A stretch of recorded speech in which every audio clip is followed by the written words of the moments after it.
하나님 아버지 감사합니다. 이번 학기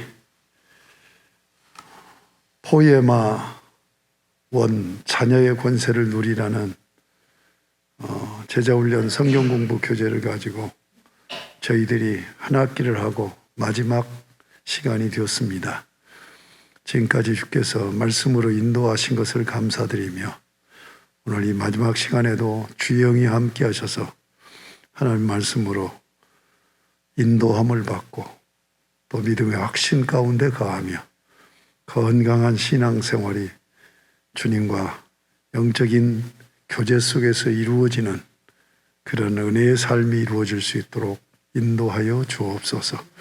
예수님의 이름으로 기도드립니다. 아멘. 우리 제자훈련 팀이 한 70여 명 이렇게 시작을 해서 나하고는 대면하고 있지 않지만 각 조에서 대면들을 하고 있는 줄 압니다. 그래서 각 조별로 이렇게 나눔을 갖고 신앙적으로 서로 격려가 되고 위로가 되어지고 또 은혜를 나누는 그런 신앙의 울타리가 이루어지는 것을 참 감사하게 생각하고 다행스럽게 생각합니다. 만약에 코로나 이런 팬데믹으로 어려움을 당할 때 그런 채널이 없었다고 한다면 하는 걸 생각해 보면 참 너무나 하나님의 은혜다 하는 생각을 해요. 그래서 이제 마지막 공부하기 전에 숙제를 드리는데 이 숙제는 이 모임을 계속 유지하는 겁니다. 그래서 공부는 같이 안 해도 같이 제가 이제 한 주씩 이렇게 유튜브 내 강의를 들으라고 하든지 아니면 어떤 간증 이런 걸 들으라고 하든지 매주 숙제를 내줄 테니까 지금 코로나 이런 상태로 만나서 모임은 같이 못하지만 서로 이렇게 좀 나누는 것을 멈추면은 방학을 해버리면 또 신앙이 조금 이렇게 형성되다가 또 떨어지니까 계속 모임은 계속 가졌으면 좋겠다는 그런 욕심이 있어서 그 숙제를 드려요. 그거 할 수 있겠죠? 예. 자, 그러면 오늘 사과 가장 아름다운 곳 하늘 맨션 우리가 이게 이제 생각하기 그리고 말씀 나누기에서 큰 1번을 했어요. 1에 7번까지 했는데 결국은 성경 66권의 대주제는 하나님 나라죠. 왜 하나님 나라예요? 하나님이 이 세상을 창조하실 때부터 창조의 목표,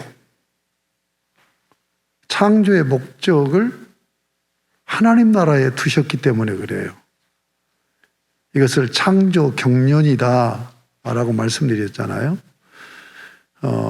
영혼의 세계에서 영으로 계신, 영으로 충만하신, 신성에 충만하신 하나님이 성부, 성자, 성령, 삼일째 하나님으로, 인격적인 하나님으로 존재하시면서 성부, 성자, 성령 세 인격이 의논하심이 창조 경륜이다. 그러니까 뭘 의논하신 거예요? 이 세상을 창조하기로 의논하신 거죠. 근데 창조를 왜 하느냐는 얘기예요. 자기를 섬기는 백성을 가진 나라를 세우시려고. 자기를 섬기는 백성을 가진 나라니까 자기가 왕인 거죠. 하나님은 왕이 되시고 하나님을 왕으로 섬기는 백성을 가진 나라. 그럼 하나님을 왕으로 어떻게 섬기나요? 하나님의 주권을 인정하고 순종하는 삶. 주권을 인정하는 것이 순종하는 삶이잖아요. 그 순종하는 삶이 어떻게 나타나요? 예배. 하나님을 섬기는 예배하는 백성을 가진 나라를 세우려고 한단 말이에요. 그러니까 하나님의 말씀에 순종하는 삶이 예배의 삶이죠. 그리고 동행의 삶이란 말이에요. 그래서 하나님을 예배로 섬기고 하나님과 동행하는 이것이 하나님을 섬기는 백성됨의 삶이란 말이에요. 예. 바로 이런 삶을 살게 하시려고 자기를 닮은 인격적인 존재로 지으셨다. 예. 그래서 하나님의 형상, 하나님의 형상으로 사는 존재. 예. 그래서 하나님은 언약을 맺으시고 그 언약을 통해서 구체적으로 하나님은 내가 너의 왕으로 너희를 책임져 주마. 이것이 샬롬이라고 그랬죠. 너희는 나를 섬기는 백성이 되어가라. 예, 하나님을 섬기겠습니다. 어떻게 섬겨요? 하나님의 주권을 인정하는 것. 하나님의 주권을 절대적으로 인정하는 것이 순종하는 삶이라고 그랬죠. 순종하는 삶이 어떻게 나타나요? 예배와 동행으로 나타난다. 그러니까 하나님을 예배하고 하나님과 동행하는 삶을 살게 하시려고 하나님이 자기를 닮은 형상으로 지으셨다 하는 얘기죠. 이게 성경의 핵심이에요. 내가 지금 말씀드린 이것이. 예. 그렇게 해서 이제 언약을 맺었어. 언약을 맺었는데 이 언약을 깨버렸죠. 마귀에게 넘어가서 하나님의 주권을 거부하고 자기 주권으로 자기가 왕이 돼서 자기 세상으로 살려고. 이게 타락이죠. 그래서 이 타락을 반역이다.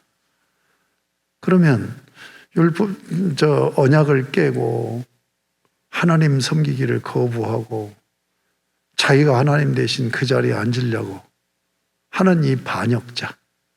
이 반역자를 하나님은 사랑하셔서 자기의 사랑 때문에 구원하시기로 그렇게 또 계획하신 거죠. 이 구원하시려는 하나님의 뜻을 구원경륜이다. 이렇게 얘기를 해요. 그래서 성경은 창조경륜 그리고 구속경륜을 이루어 가시는 것이 성경 66권의 말씀이란 말이에요. 그래서 우리를 구원해서 하나님의 백성으로 삼으시는데 이 공적으로 하나님은 왕이고 아담의 모든 피조물은 하나님을 섬기는 백성, 나라의 백성으로 세우시는 건데 성경을 가만히 들여다보니까 이게 공적으로 표현한 것이고 사적으로 표현하면 아들과 아버지의 관계, 왕이 아버지가 되시고 아들이 하나님을 섬기는 백성이란 말이에요. 예. 그래서 이런 관계로 설명해 나가고 있다. 그래서 결국은 하나님의 형상이 뭐냐? 하나님의 아들들입니다. 이걸 얘기하는 거죠. 그래서 우리가 지금 이 구원을 어떤 방식으로 구원의 길을 내셨는가? 자기 아들 예수 그리스도를 믿음으로 구원받게 하신 것. 그 구원이 둘로 설명한다고 그랬죠. 하나는 죄값을 해결하는 죄사함, 또 하나는 하나님의 자녀, 아들들입니다. 예. 그래서 하나님을 아빠, 아버지라고 부르게 하시고 요한복음 1장 12절에 있는 말씀대로 자녀가 되는 권세를 주셨다. 이게 지금 우리가 한 학기 동안 공부하고 또 적용한 내용이죠. 그래서 일과 제목이 뭐였어요? 응? 하나님을 닮았다고요? 예. 그게 일과잖아요. 하나님의 형상. 이과는 뭐예요? 나의 하나님, 나의 아빠죠. 나의 아빠. 자, 그러니까 하나님을 닮았다고요. 이게 이제 구원까지 가는 거예요. 그래서 구원을 받으면 하나님하고 나하고 관계가 완전히 회복되는 거죠. 어떤 관계예요? 공적으로는 하나님은 왕이고 우리는 하나님을 섬기는 백성이에요. 사적으로는 그 왕이 누구예요? 나의 아빠란 말이에요. 그리고 하나님을 섬기는 백성은 사적으로 뭐예요? 하나님의 아들이죠. 그렇죠? 아버지와 아들이 왕과 백성의 관계로 나타나는 거죠. 자, 그러면 요한복음 1장 12절에 영접하는 자 곧 그 이름을 믿는 자들에게는 하나님의 자녀가 되는 권세를 주셨으니, 이 지금 교재가 그 구절로 그 구절을 풀어서 이 사과로 만드는 거란 말이에요. 하나님을 닮았다고의 일과 이제 하나님의 자녀로 구원을 받았어. 그러니까 이과부터 뭐냐? 자녀의 권세란 말이에요. 우리는 자녀의 권세를 누리고 사는 거예요. 이과는 뭐예요? 하나님이 나의 아빠라고 하는 것. 내가 우주의 대주제이신 하나님을 아빠라고 부르는 자식이라는 것이 권세지요. 첫 번째 권세가 이과예요. 그렇죠? 그 다음에 3과는 제목이 뭐예요?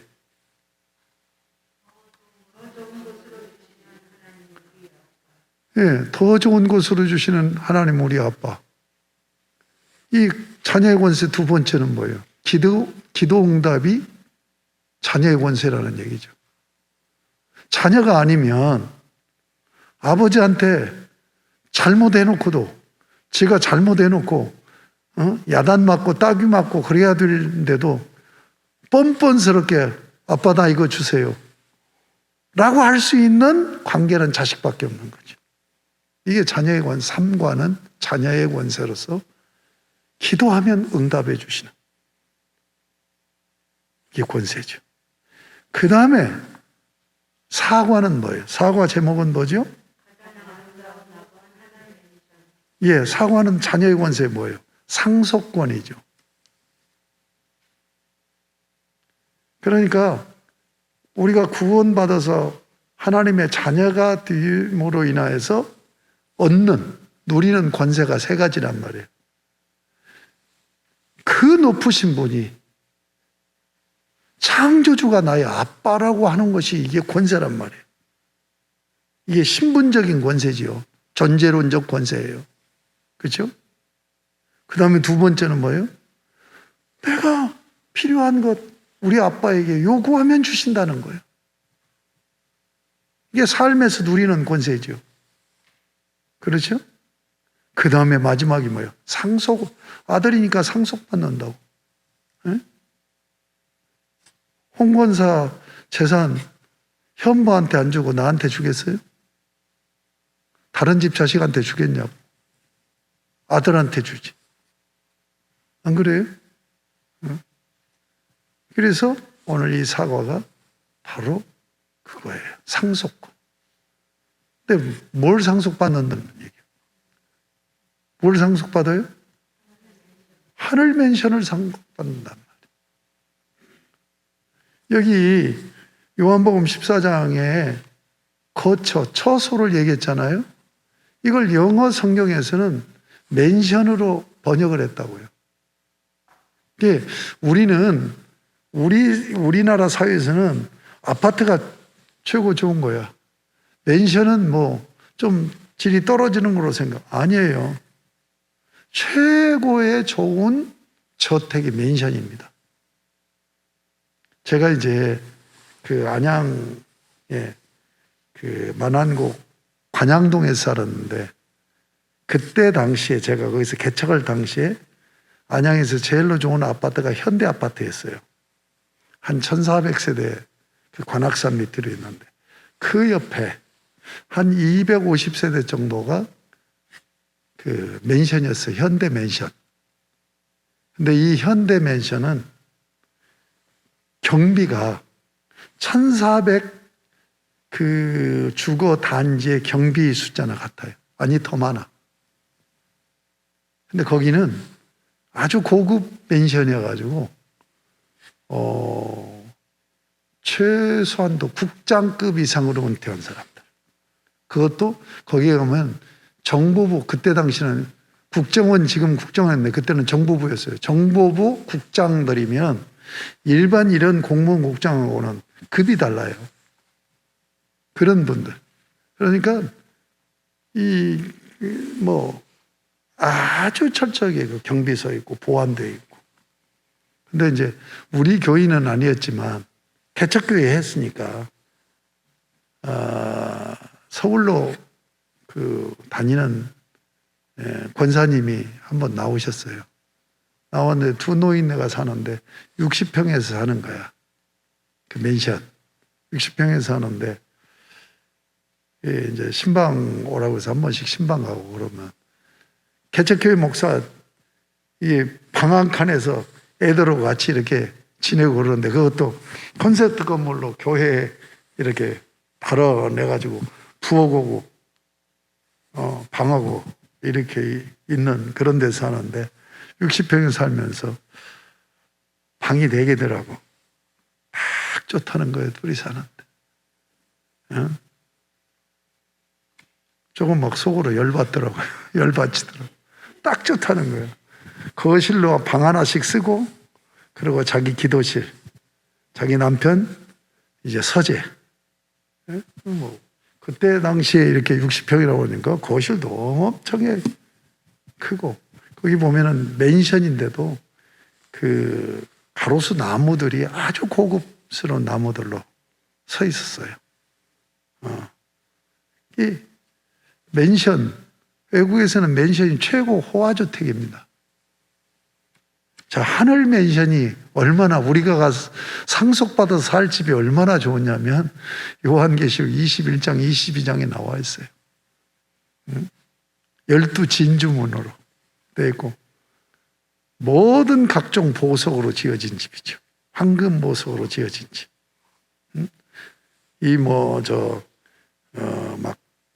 그 외국 같은데 큰 화주택은 연못보다도 훨씬 더 큰 그런 것들이 있고 막 수만 평에서 울타리 쳐지고 그러잖아요. 그런 것보다 훨씬 더 좋은 거죠. 생명강이 흐르잖아. 우리가 살 집이 생명강이 흘러요. 그리고 생명과가 주렁주렁 매달려서 마음껏 생명과를 따먹고 살 수 있는. 그러니까 여러분이 조금 고달프면 요한계시록 21장, 22장을 읽어서 내가 장차 가서 살지. 우리 집이 얼마나 좋은 집인가, 얼마나 좋은 맨션인가 하는 것을 확인해 보면 좋을 거예요. 자, 우리가 상속받는 곳이 어떤 곳이에요? 구원론적으로 얘기하면 영생의 나라죠. 영생의 나라. 영원히 영생을 누리는 안식의 나라죠. 그것이 교회론적으로는 하나님 나라를 얘기하는 거죠. 우리가 상속받는 것은 하나님 나라예요. 그러면 이 하나님 나라는 둘로 나눈다고 그랬죠. 현재적인 하나님 나라, here and now, 지금 하나님 나라예요. 네. 지금 하나님 나라. 이것은 예수님이 성탄하셔서 재림하기 직전까지 이루어지는 나라가 지금 하나님 나라. 이 지금 하나님 나라가 뭐라고 있어요? 교회를 통해서 이루어진다. 지난주 공부한 거예요. 오늘은 뭐예요, 이제? 네? 아직 하나님 나라. 완성될 하나님 나라, 이루어질 하나님 나라. 자, 그러면 지금 하나님 나라는 교회가 하나님 나라이면서 교회가 하나님 나라를 확장해가는 전초기지예요. 그런데 우리는 교회를 얘기할 때 항상 건물을 생각해요. 그리고 조직교회를 생각해요. 근데 그러기 전에 교회는 뭐예요? 주님의 부르심을 받아서 구원받아서 주님에게 연합된 자들, 주님에게 속한 자들, 이게 교회예요. 자, 이 교회를 통해서 하나님 나라가 확장되어 나가고 교회 자체가 하나님 나라예요. 이 하나님 나라는 가장 중요한 게 뭘까요? 하나님의 주권으로 통치되는 나라죠. 하나님의 법으로 통치되는 나라란 말이에요. 세상 법이 아니에요. 하나님 나라 법으로 통치되는 나라. 하나님의 법이 뭐예요? 하나님의 주권이잖아요. 하나님이 자기의 주권을 법으로 세운 거죠. 그렇죠? 그러면 하나님이 주권으로 통치하는데 그 하나님이 어떤 하나님이요? 성령 하나님이죠. 그 성령 하나님이 오셔서 교회를 통하여서 주권을 법으로 통치를 한단 말이에요. 자기 주권으로. 그래서 지금 하나님 나라를 뭐라고 얘기하냐? 영적인 하나님 나라라고 그래요. 성령이 영이잖아요. 그렇죠? 그러니까 지금 하나님 나라는 장소적인 의미가 아니에요. 내가 교회 하면 건물로 생각한다고 그러는데 장소적인 의미가 아니에요. 통치 개념이에요. 통치 개념. 지금 하나님 나라는. 그런데 예수님이 재림에서 이루어질 하나님 나라는 통치 개념을 포함하고 있지만 그것을 넘어서 장소적인 개념이에요. 하나님 나라가 완성될 때는 장소적. 그래서 하나님 나라 들어간다고 얘기하죠. 그런 것을 아시면서 오늘 65쪽을 살펴보겠습니다. 2번, 보라, 내가 속히 오리니 내가 진실로 속히 오리라. 완성될 하나님 나라예요. 완성될 하나님 나라는 어떻게 이루어진다고요? 주님이 재림에서 이루어진단 말이에요. 속히 온다는 얘기가 재림한다는 얘기예요.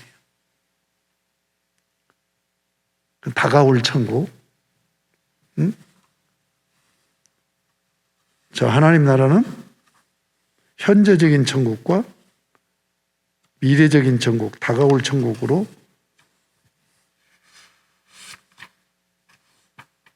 나누어진다. 자, 그러면 2번에 1번. 성경은 죽음을 어떻게 말하고 있으며 왜 죽게 되는 것일까요? 자, 여기서부터 접근합시다. 로마서 6장 23절을 읽어봐요. 시작. 그러나 이제는 그 가로치고 그 전절까지 읽어야 이게 연결이 된다니까 그렇게 마지막 시간까지 그렇게 말을 안 듣네. 자, 같이 읽어요. 시작. 그러나 이제는 너희가 죄로부터 해방되고 하나님께 종이 되어 거룩함에 이르는 열매를 맺었으니 그 마지막은 영생이라. 지금 우리가 영생의 나라를 상속받을 걸 생각하니까 이걸 읽어야죠. 그 다음 읽습니다. 시작. 죄의 삭은 사망이요 하나님의 은사는 그리스도 예수 우리 주 안에 있는 영생이니라. 죄의 삭이 뭐예요? 값이죠. 값. 죄값. 일을 할 때 품삯 받잖아요. 일하는 노동의 대가를 받는 거잖아요. 그러니까 삭은 값을 얘기하는 거죠. 죄값으로 죽게 되는 거죠. 죄는 원인이고 죽음, 사망은 결과지요. 그러니까 사망이라는 죽음이 뭐 때문에 온 거냐? 죄 때문에 온 거란 말이에요. 이게 우리 인간의 가장 본질적인 문제가 생사 문제지요. 생사 문제라고. 살고 죽는 문제란 말이에요. 그죠? 그러면 왜 죽음이 오는 거냐? 죄 때문에 오는 거란 말이에요. 그러면 죄 값을 해결받으면 뭐예요? 죽지 않고 사는 거죠. 그렇죠? 원인이 제거되니까. 하나님이 그 원인을 제거하기 위해서 자기 아들을 보내시 십자가에 죽이신 거죠. 예. 그렇죠? 그래서 하나님의 은사는, 여기 은사라고 하는 것은 선물이라는 얘기예요. 하나님의 은혜의 선물은 그리스도 예수예요. 그리스도 예수를 하나님이 우리에게 선물로 보내주신 거예요. 너 가서 저자들의 죄값 해결해. 그래서 살리자. 이게 하나님의 엄청난 은혜의 선물이죠. 그래서 은사라고 얘기하는 거예요. 여기 은사라는 말이 카리스마, 카리스마타 이렇게 사용해요. 그러면 은사라는 말은 카리스마 마타 할 때 카리스가 뭐냐? 은혜라는 말이에요. 카리스가 은혜라는 말이에요. 예. 은혜를 받으면 기쁘잖아요. 그래서 헬라어로 기쁨을 카라라고 얘기해요. 카라. 카리스에서 온 말이에요. 예? 예. 그냥 은혜 때문에 기뻐하고 웃어야 되는데 웃을 일이 없으니까 코미디 보고 웃고 그건 억지 웃는 거죠. 진정한 웃음 기쁨은 은혜를 받아야 되는 거죠. 카리스마. 카리스마가 은사란 말이에요. 은혜의 선물이라는 얘기예요. 하나님의 은혜의 선물, 나에게 최고의 은사는 뭐예요? 예수 그리스도죠. 창세기 15장 1절에 보면 아브라함아 두려워하지 말라. 나는 너의 방패요. 너의 지극히 큰 상급이니라. 하나님이 자신을 나에게 상으로 선물로 주신다니까. 그게 예수 그리스도예요. 그래서 그분이 와서 내 죽음의 문제를 해결해버려. 죄값을 해결하니까 이제 살게 되는 거죠. 그래서 영생이니라. 영생이라. 그러면 영생은 뭐예요? 영생은 하나님 앞에서 사는 생존권을 주도한 거예요. 하나님 앞에서 생존권을 주는, 하나님 앞에서 사는 거예요. 그러니까 영생은 언제부터 시작돼요? 예수를 믿음으로부터 영생이 시작되는 거죠. 그렇죠? 그런데 예수를 믿음으로 영생이 시작되는데 살기는 사는데 이 땅에서는 늘 상처받고 상처뿐인 그런 삶을 사는 거예요. 그러다가 예수님이 재림하면 다시는 이제 상처받지 않고 참된 기쁨만 영원히 계속, 참된 안식이 영원히 계속되는. 그래서 우리가 죽어서 갈 천국을 영생의 나라라고 그렇게 각인되어 있는 이유가 거기에 있는 거예요. 이 땅에서 신앙생활하는 게 영생이에요. 그 영생인데 영적인 전통에서 늘 시험당하고 고통당하고 고난 가운데 있고, 그러니까 이게 영생인 것이 실감이 안 나는 거예요. 그러나 이제 천국 가면 우리가 이제 죽어서 우리 주님이 재림해서 완성된 천국에는 죄가 전혀 개입되지 않으니까, 사단의 역사가 전혀 없으니까 그런 게 없는 거죠. 그래서 영생하면 죽어서 천국 가는 것으로만 생각한단 말이에요. 그러나 그건 아니죠. 이 땅에서 사는 삶이 영생이에요. 그러니까 이 땅에서 영생이 뭐라고 그랬죠? 하나님 앞에서 사는 거라고 그랬죠. 그러면 이 땅에서 신앙생활을 하나님 앞에서 하는 것이 영생이란 말이에요. 그래서 신앙생활을 제대로 하면 누림이 되는 거예요. 누림이 되는 거예요. 그 누림이 돼야 천국이, 우리가 마지막 상속받을 영원한 저 하나님 나라를 사모하게 되는 거예요. 예? 그렇지 않으면 그냥 새누 되어서 천국 간다 하지 이 세상이 더 좋은 거예요. 예. 성령과 깊은 말씀과 기도를 통해서 교제하는 삶이 되어지는 것이 영생의 삶이다 하는 걸 잊지 마시기 바랍니다.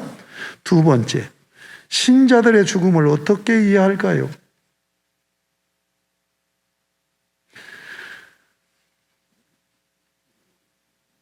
지금 세 구절을 인용했는데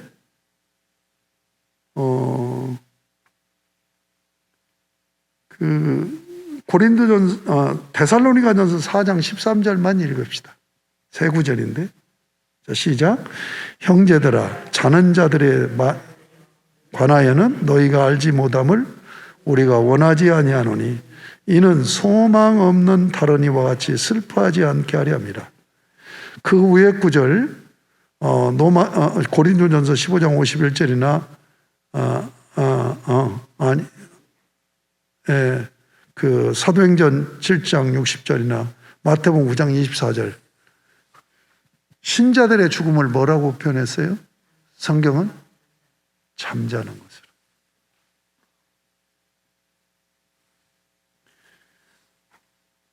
자, 여기서 이제 우리가 이 부분이 정리가 돼야 되겠죠. 우리가 예수를 믿음으로 영생이 시작됐어요. 그런데 우리는 영혼과 육신으로 되어 있죠. 그런데 영혼은 육신을 통하여서 표현되고 일하는 거죠. 육신이 없이 영혼만 따로 표현되거나 이런 것이 있을 수 있어요? 없잖아요. 그렇죠? 그러니까 영혼의 도구가 육신인 거야. 그런데 타락을 했어요. 타락을 해서 죄인이 된 거예요. 그러니까 영혼과 육신이 다 죄를 지은 거예요. 이것을 칼빈이즘에서 칼빈은 전적인 타락이라고 그래요. 전인격적으로 타락한 거예요. 지정의가 타락하고. 그게 타락을 한 거예요. 근데 타락했는데 주님이 구원하셨어요. 구원하셨는데 우리 이 땅은 하나님 나라와 세상 나라가 공존한다고 그랬죠. 우리가 구원을 받았는데도 세상 나라와 하나님 나라가 공존하기 때문에 내가 신앙 생활을 하는 것은 하나님 나라 백성이죠. 그런데 세상에서 죄를 짓는단 말이에요. 그러면 이제 죄를 짓고 죄를 안 짓고 하는 것이 내가 하나님에게 온전히 의존해서 살아나가면 죄를 안 짓죠. 그런데 세상에 의존해서 산단 말이에요. 이게 플라톤이 유명한 얘기를 했어요. 고대 철학자. 인생은 쌍두마차를 끌고 가는 두 마리의 말이 마차를 끌고 가는 그 마차에 올라선 것과 같다. 말이 두 마리가 끄는데 하나는 저 천상을 향해서 막 달려가려고 그래. 근데 한 마리 말은 저 세상을 향해서 달려가려고 그래. 그 사이에 껴있는 것이 인생이라는 거예요. 그러니까 예수 안 믿는데도 그렇게 철학적으로 그런 우리의 신앙에 가까운 깨달음을 깨달았다는 게 놀라운 거예요. 자, 우리는 그렇게 사는 거예요. 그러니까 지금 세상 나라 주인이 누구예요? 마귀잖아요. 하나님 나라 주인은 누구예요? 성령 하나님이잖아요. 그러니까 악의 역사가 계속 나를 공격해 오고 성령의 역사가 나를 계속 끌고 가려고, 성령의 역사는 저 천상을 향해서 끌고 가려고 그러고 마귀 역사는 자꾸 세상으로 나를 끌고 가려고 한다. 그 사이에 지금 껴있는 거야. 그렇죠? 예. 그래서 로마서 7장 23절에서부터 바울이 그 고백을 하잖아요. 내 안에 두 법이 있어. 마음의 한편으로는 선을 행하고자 하는 마음. 그런데 그것을 못하게 하는 마음이 있단 말이에요. 그러니까 우리의 마음에 영혼이 있잖아요. 이 마귀가 공격해서 우리 마음을 지배해버리고 성령이 우리에게 역사해서 우리의 마음을 지배하거나. 그런데 우리가 한 생을 이 땅을 살면서 성령의 지배만 받고 살 수가 없어. 이게 두 세계가 공존하는 속에서 살고 있으니까. 예? 예. 그런 상황 가운데 있는데 우리 영혼이 정말 죄를 안 짓고 하나님의 뜻대로 살아야 되는데 그렇게 사라지지 못하는 게 뭐냔 말이에요. 이 악한 세상 나라의 존재가, 왕이 자꾸 역사에서 나를 끌고 가는 거예요. 그럼 내 영혼이 끌려가요. 그쪽으로. 끌려가는 것이 무엇으로 나타나? 육신으로 나타난단 말이에요. 그래서 육신으로 나타나는 게 죄를 짓는 거예요. 그러니까 하나님 나라와 세상 나라가 서로 함께 가고 있으면서 충돌하는 가운데 있기 때문에 두 나라에 내가 서 있는 국적이 두 국적을 가지고 산단 말이에요. 그러니까 이 땅에서 사는 동안은 절대로 죄를 안 질 수가 없어. 아무리 신앙생활 잘한다는 사람도 적게 짓고 세상 나라로 덜 끌려가고 성령의 인도함을 받아 하나님 이 나라로 이끌려가는 것이 많은 나의 삶에서 많은 영역에서 그것이 이루어지는 사람이 있고 반대로 이루어지는 사람이 있겠죠. 그러나 어쨌든 간에 우리가 육신을 입고 있는 나는 육신이 의의 병기가 되기도 하고 죄의 도구가 되기도 한단 말이에요. 그래서 하나님은 어떻게 해요? 죄 짓는 도구로 사용되는 이 육신을 제어하기 위해서 죽게 만든 거랍니다. 그래서 육신적인 죽음이 오는 거예요. 뭔 말인지 아시겠습니까? 그러니까 육신이 없으면 도구가 없으니까 죄가 나타나지를 않잖아요. 그렇잖아요? 그래서 육신적인 죽음이 온 거란 말이에요. 그 육신적인 죽음으로 영혼과 육신이 분리가 돼버려. 그러면 분리된 영혼은 불사입니다. 죽는 게 아니에요. 그러니까 분리된 영혼은 예수 믿는 영혼은 의롭게 됐기 때문에 천국으로 가요. 그리고 예수를 안 믿는 영혼은 의롭지 못하고 죄값이 해결이 안 됐기 때문에 지옥으로 간단 말이에요. 그리고 육신은 죽어서 흙으로 돌아가는 거예요. 흙으로 만들었으니까. 예? 흙으로 하나님 만들어 놓고 영혼을 불어넣었는데 그 영혼과 육신을 분리시킨 거예요. 왜? 예수 믿는 사람들이 죄 짓는 것을 끊지를 못해 이 땅에 사는 동안. 그래서 죄 억제 방편인 거예요. 아시겠습니까? 그러니까 우리가 육신을 입고 있는 나는 죄에서 벗어나지 못해. 응? 벗어날 수가 없다니까. 적게는 질지 몰라도 벗어날 수가 없어요. 그래서 죽이는 거예요, 하나님이. 그게 은혜예요. 그러니까 육신적인 죽음이 은혜인 거야. 아시겠습니까? 오늘 지금 하늘 맨션을 공부하면서 죽음에 대해서 의식전환이 와야 되는 거예요. 내가 육신적으로 죽는 것은 하나님이 나에게 은혜 베푸십니다 하는 걸 생각해요. 근데 이 은혜를 어떻게 생각하냐면 우리 성도들은 이 고통스러운 세상, 질병, 이 지긋지긋한 거 빨리 벗어서 천국 가서 쉬고 싶다. 이것만 은혜라고 생각한단 말이에요. 근데 죄를 덜 짓게 하기 위해서 나를 죽게 한단 말이에요. 그 자체가 내가 죽는다는 자체가 은혜인 거야. 여러분 우리 그리스도인들은 이 부분이 확실해야 돼요. 응? 내가 60에 죽든 50에 죽든 30에 죽든 하나님이 나를 불러가시면 내가 천국 가는 거고 내가 죄를 안 짓게끔 죄 억제 방편으로 죽이시는 나니까요.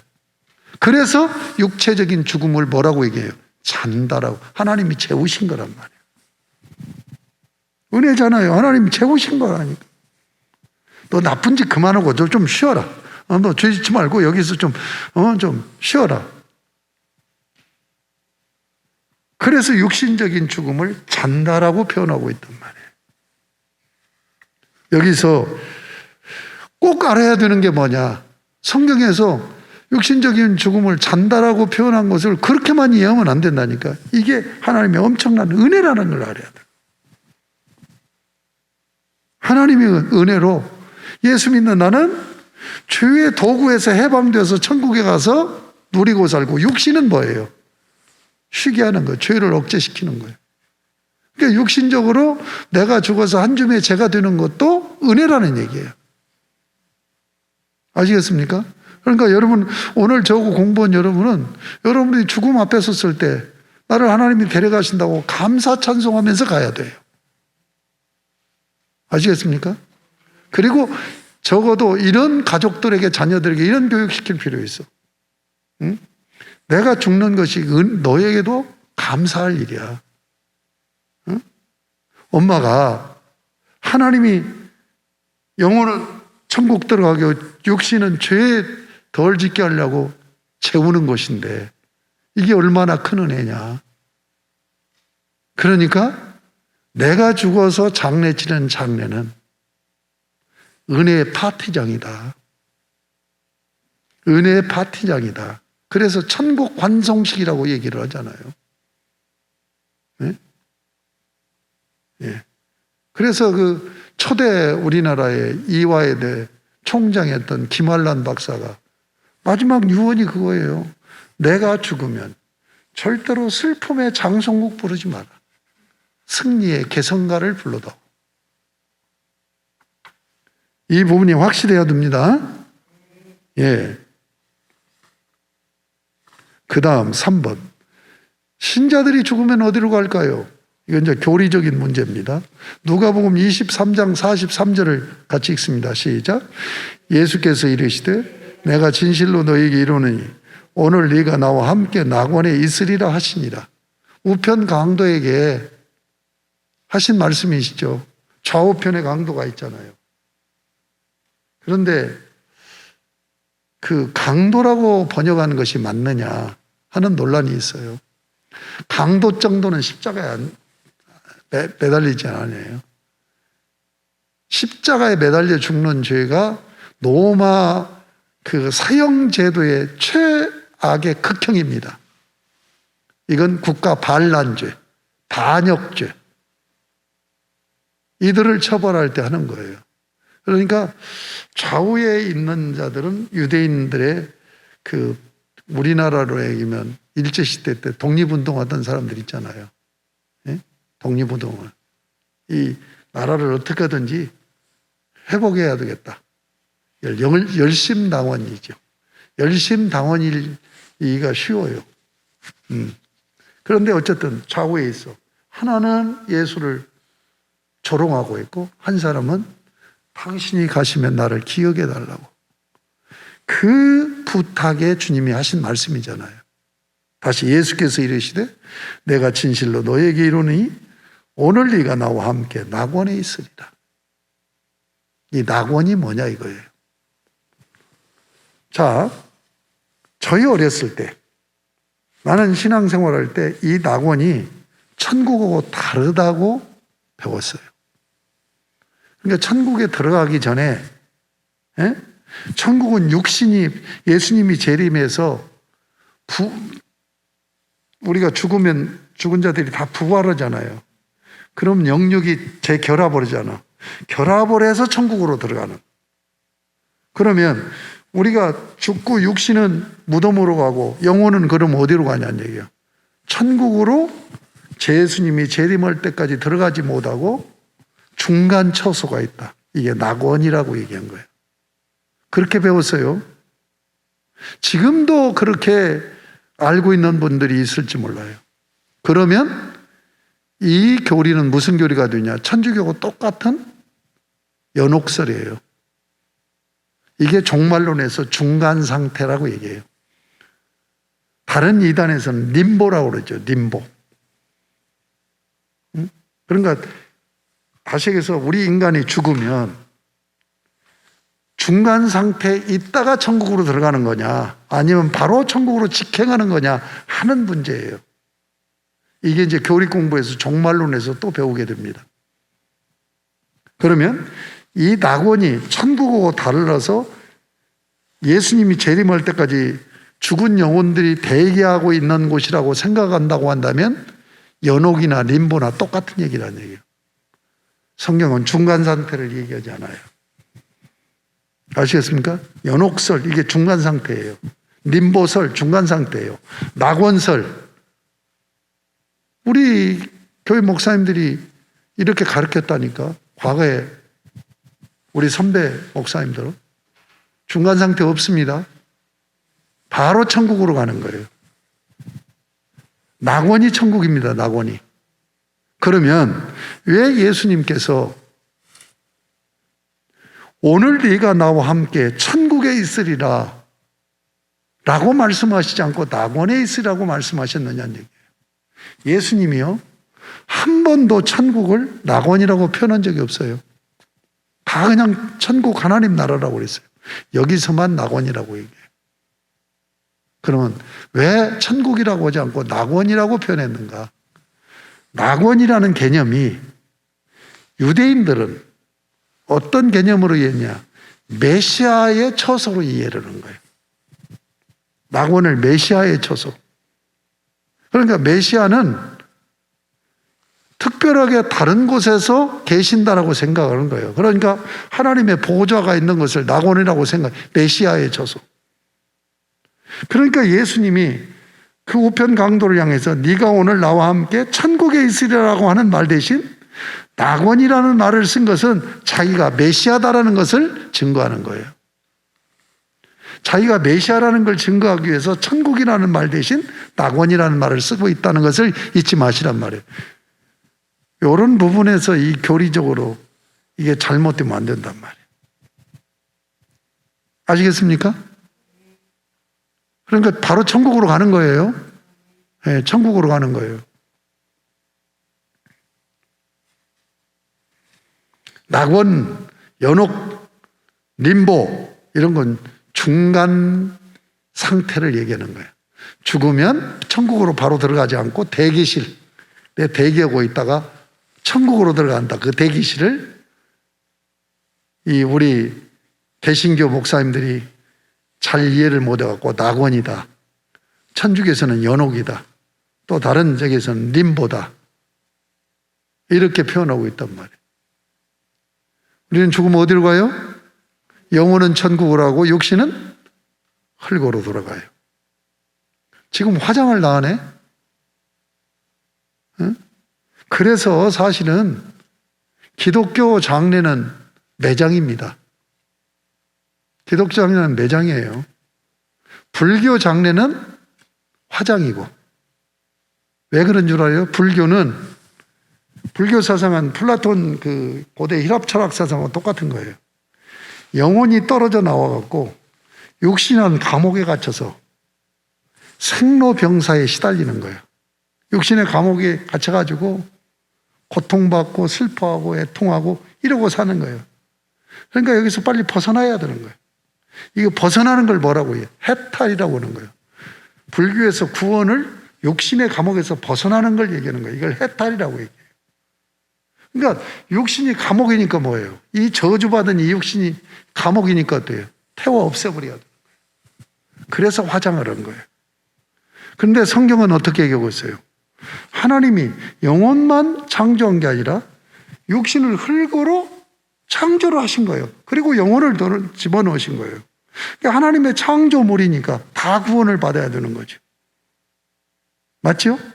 그러니까 육신이 흙에서 왔으니까 흙으로 돌아간다고 해서 매장을 한 거예요. 성경에 보면 화장하는 예가 가끔 나옵니다. 전부 다 매장이에요. 아브라함도 매장했고 이삭, 야곱, 요셉 다 매장이에요. 그런데 화장은 어떤 경우냐? 저주받은 자. 하나님 앞에 직결 심판받아 저주받은 자들은 불태워버렸어요. 화장을 했어요. 그러니까 신앙적으로는 우리가 화장 안 되는 겁니다. 그래서 화장 제도를 받아들여야 되냐, 받아들이지 안 해야 되냐 해서 우리 교회가 굉장히 저항을 많이 했던 거예요. 그런데 자연의 손이 너무 많이 되니까 자, 무엇으로 설득이 됐느냐? 여러분, 죽어서 땅속에다 묻어놓으면 몇십 년 지나면 뼈는 남아있죠. 수백 년 지나면 뼈도 없어요. 다 흙으로 돌아가 버린 거예요. 그렇죠? 자, 불태웠어요. 한 줌의 재로 갔어요. 그거 아셔야 돼요. 흙에서 왔으니 흙으로 돌아간다고 하지만 형체가 그대로 유지되는 거 아니에요. 변형돼 버리는 거예요. 문제는 뭐냐? 성질, 원소는 그대로 남아있는 거예요. 흙으로 돌아가든지 불로 태우든지 원소는 그대로 남아있어. 그러니까 화장을 해서 한 줌의 재가 됐어도 그 속에 원소가 그대로 있는 거예요. 그러니까 주님이 재림하면 그걸 재결합시켜서 그러니까 구원을 재창조의 역사라고 그래요. 하나님이 아무것도 없는 데서 말씀으로 만들으셨는데 원소를 가지고 다시 부활을 못 시키겠습니까? 이해가 되죠? 예. 자, 4번. 주 예수께서 언제 어떻게 재림하실까요? 언제 어떻게 재림하실까? 마태복음 24장 30절 31절부터 읽어야 돼요. 마태복음. 자, 한번 거기 시간이 없으니까 24장 30절 읽어봐요. 시작. 그때 인자의 징조가 하늘에서 보이겠고 그때에 땅의 모든 족속들이 통곡하며 그들이 인자가 구름을 타고 능력과 큰 영광으로 오는 것을 보리라. 자, 보세요. 그때 인자의 징조가, 인자, 지난주 설교했죠. 인자. 종말의 구원자 메시아를 다니엘서 7장 13절 14절에서 예언하고 있잖아요. 인자의 징조가 하늘에서 보이겠고, 하늘에서 어떻게 보여요?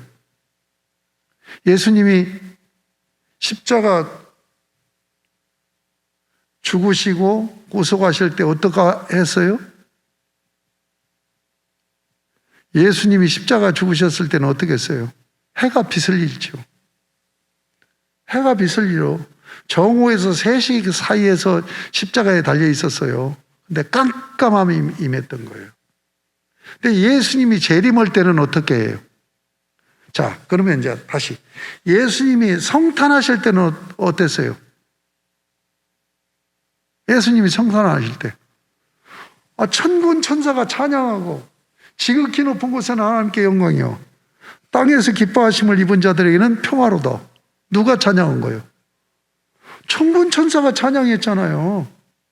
성탄하실 때 그렇게 하셨어요. 그런데 성탄하실 때 어디에 성탄하셨어요? 구유로 오셨잖아요. 구유에서 출생하셨잖아요. 왜요? 구원하러. 그런데 주님은 재림할 때 하늘의 징조가 어떻게 나타날까요?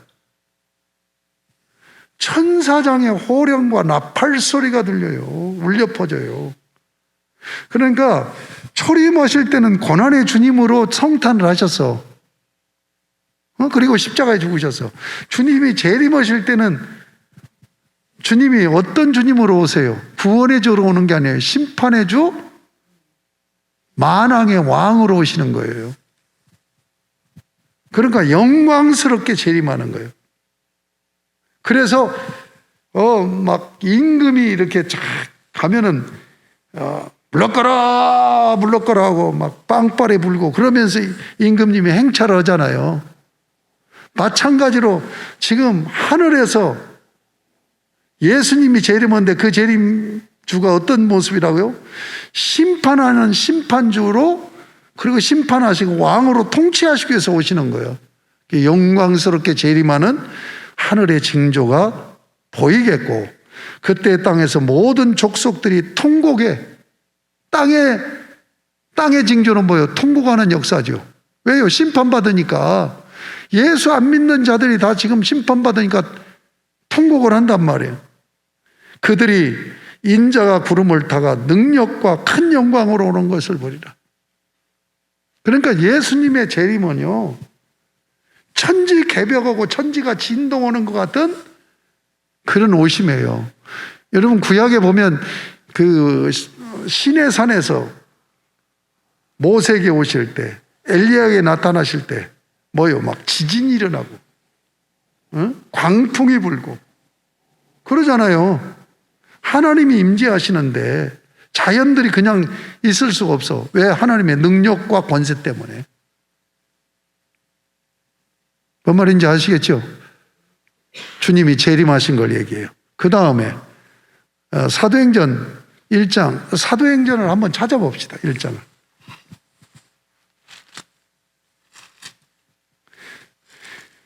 지금 이렇게 성경 공부하니까 이런 것들이 구체적으로 정리가 되죠. 그렇지 않고는 이런 부분들이 잘 지금 정리 안 된 채로 신앙생활하고 있는 거잖아요. 여러분들이. 사도행전은 누가복음 속편입니다. 그래서 사도행전을 누가행전이라고 얘기해요. 그러니까 누가가 누가복음과 누가행전을 기록한 거예요. 누가복음은 뭘까요? 예수님의 행적을 기록한 거예요. 사도행전은 뭡니까? 예수님의 제자들인 사도들의 행전이 기록된 거예요. 다시 누가복음은 하나님 나라 임금 예수의 행전이에요. 그러면 사도행전은 뭡니까? 하나님 나라를 확장해가는 성령 하나님의 행전이에요. 아시겠습니까? 그래서 사도의 행전을, 사도들의 행전이에요. 이것을 성령의 행전이라고 얘기하는 거예요. 근데 사도의 행전은 교회 행전이죠. 교회 행전. 성령님이 사도를 사용하고 성령님이 교회를 사용하여서 하나님 나라를 이루어가고 확장해 나가는 역사예요. 아시겠습니까? 자, 그러면 이제 1절에서 11절까지가 서론입니다. 사도행전. 데오빌려여 내가 먼저 쓴 글에는 무릇 예수께서 행하시며, 내가 먼저 쓴 글에는 이게 뭐예요? 누가복음이란 말이에요.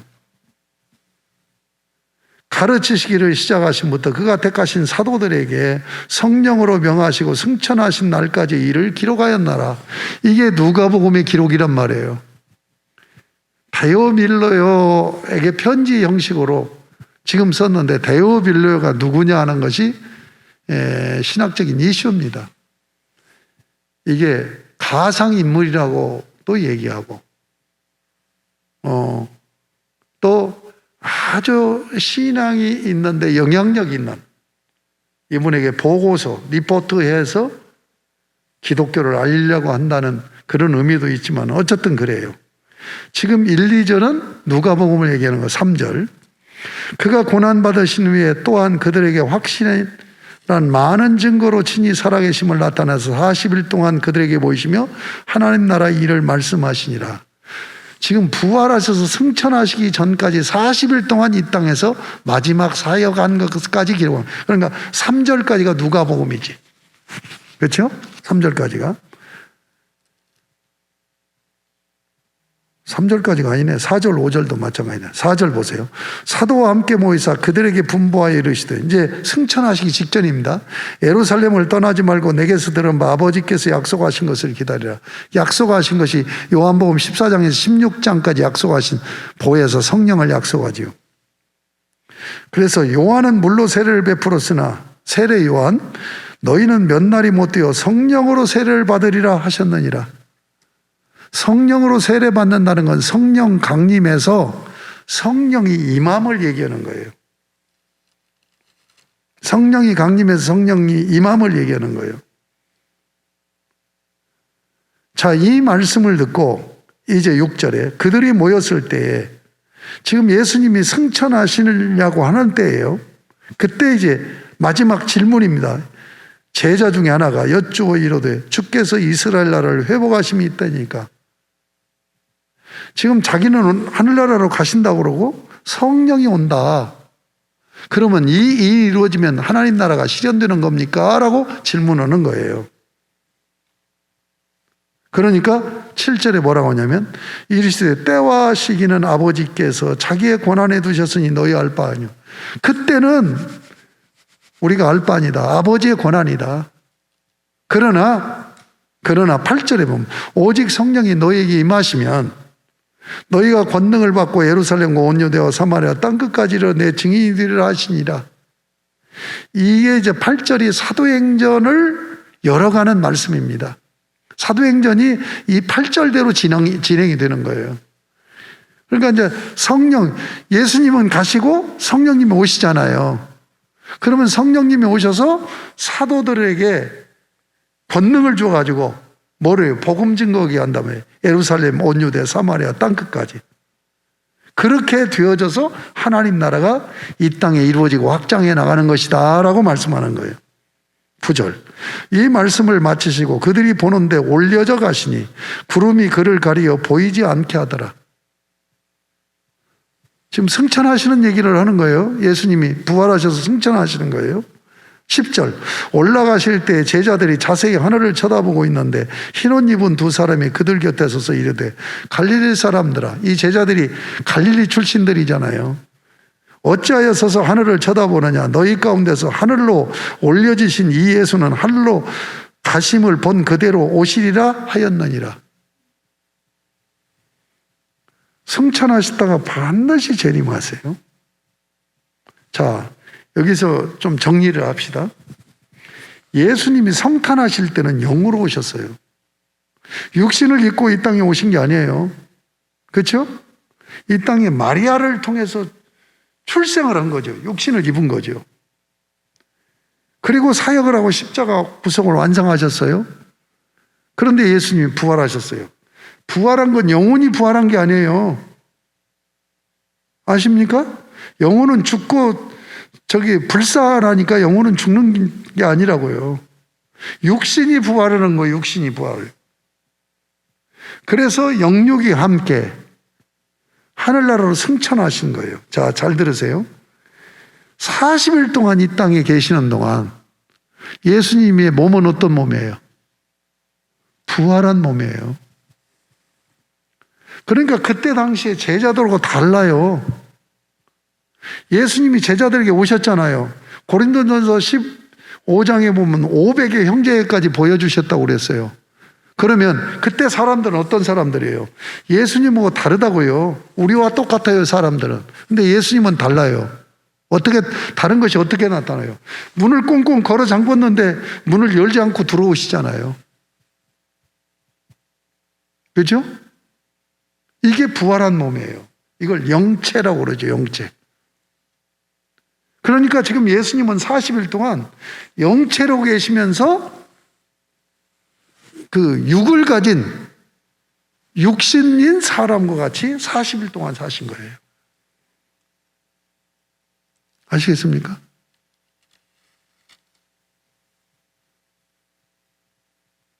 그러니까 예수님이 부활하셔가지고 우리와 똑같은 사람으로 제자들을 만나시고 제자들과 함께 있었던 게 아니라고요. 전혀 다른 몸이에요. 40일 동안 계시다가 그 부활하신 몸을 입고 예수님이 하늘로 올라가세요. 예수님이 오실 때는 어떻게 오셨다고요? 영으로 오셨어요. 근데 올라가실 때는 부활하셔서 육신을 입고 올라가신단 말이에요. 그 얘기를 하고 있는 거예요. 자, 이 말씀 9절에 이 말씀을 마치시고 그들이 보는데 올려가시니 구름이 그를 가려 보이지 않게 하더라. 올라가실 때 제자들이 자세히 하늘을 쳐다보고 있는데 흰옷 입은 두 사람이 그들 곁에서 이르되 갈릴리 사람들아 어찌하여 서서 하늘을 쳐다보느냐? 너희 가운데서 하늘로 올려지신 이 예수는 하늘로 가심을 본 그대로 오시리라. 그러니까 영체로 부활하신 그 몸을 입고 가신 그대로 재림하실 때 그 모습으로 오신다는 얘기예요. 이거 잊지 말라고요. 자, 그러면 보세요. 여기 있는 사람 한 사람도 그냥 올라가지 못해요. 아무도 못 올라가요. 왜 못 올라가는 줄 압니까? 자연질서라는 법에 매여 있기 때문에. 올라가지지는 않아요. 여러분 달나라 갈 때 그냥 쭉 비행기가 그냥 아무 적이 없이 그냥 올라갑니까? 뭐예요? 장치해 놓고 강한 폭발을 시켜갖고 쏴버리잖아요. 왜냐하면 이 지구 자체 중심에서 끌어다니는 힘을 지작이라고 해요. 이 힘이 엄청나게 강한 거야. 그런데 다른 별로 갈 때 그 창세기 1장에 보면 이걸 궁창이라고 하늘이라고 그랬어요. 대기권을 벗어나면 그때부터는 무중력 상태예요. 그래서 그 우주 비행사들이 무중력 상태 다니면은 비행기 내에서도 떠다니잖아요. 밖에 나와도 떠다녀. 무중력 상태니까 끌어다니는 힘이 없는 거야. 그러나 대기권까지 가기 전까지는 지구에서 끌어다니는 힘이 강력한 거야. 만약에 여러분 지자기가 없으면 여러분은 떠다녀야 되는 거예요. 이렇게 발로 딛고 살 수가 없어요. 지구가 둥그렇잖아. 둥그런데 여기에 있으면 떨어져야 되잖아요. 떨어져요, 안 떨어져요? 안 떨어져. 왜 그래요? 지자기가 끌어다니는 힘이 있기 때문에 그렇다고. 이게 자연 질서에 매인 거예요. 그런데 예수님은 그렇다고 무슨 폭발을 시켜갖고 예수님을 쏜 거예요? 우주 비행기 올리는 것처럼 막 연료를 해갖고 폭발시켜갖고 예수님을 어디다 태워서 쏴서 하늘로 올렸냐고요. 그냥 올라가신 거예요. 영체이기 때문에 그래요. 우리의 육신은 절대로 못 올라간다니까? 영체이니까 올라가는 거예요. 그러니까 육신을 입고 올라가는 것을 이 제자들이 별 생각이 다 들지 않겠어요? 황홀하기도 하고 어떻게 저런 일이 있을 수 있을까? 예수님이 40일 동안 영체로 사실 때는 그렇게 크게 못 느낀 거야. 왜냐하면 예수님이 십자가 죽으신 공생의 삶을 사실 때도 물 위로도 걷고 바람과 바다도 잔잔케 하고 그런 기적을 행하셨기 때문에 그냥 영체로 사시는데도 자기들하고 좀 원래부터 저분은 저랬으니까 이렇게 생각했는데, 아니 하늘을 끌어다니는 누가 끌어다니지도 않고 쏘지도 않았는데 그냥 올라가는 거예요. 뭔 말인지 아시겠죠? 그래서 올라가신 거예요. 내려오실 때, 재림하실 때 올라가신 그 모습 그대로 재림하는 거예요. 자, 여기서 정리해야 될 것이 하나 있어요. 예수님이 부활 승천하셔서 다시 오는데 그 다시 오는 재림을 둘로 얘기해요. 첫 번째 재림은 영의 재림이에요. 영으로 오세요. 그게 성령 강림이에요. 지금 사도행전이 2장 성령 강림에서부터 시작을 하잖아요. 성령 강림, 성령이 누구냐? 예수 그리스도의 부활의 영이에요. 그러니까 예수님이 지금 성령님으로 재림하시는 거예요. 그런데 마지막 때 역사를 종결시키면서 하나님 나라를 완성하시기 위해서 재림하실 때는 무슨 재림이냐? 육체적 재림이에요. 어떻게 재림하신다고요? 육체로 오신단 말이에요.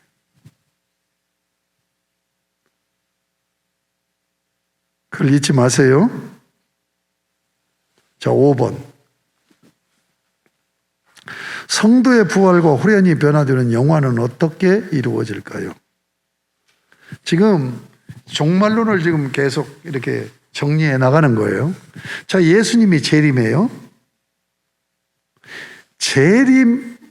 재림하면서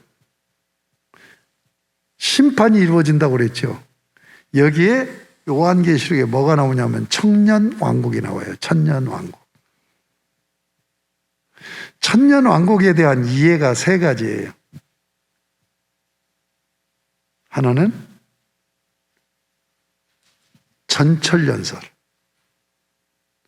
또 하나는 후천연설, 또 하나는 무천연설을 얘기해요.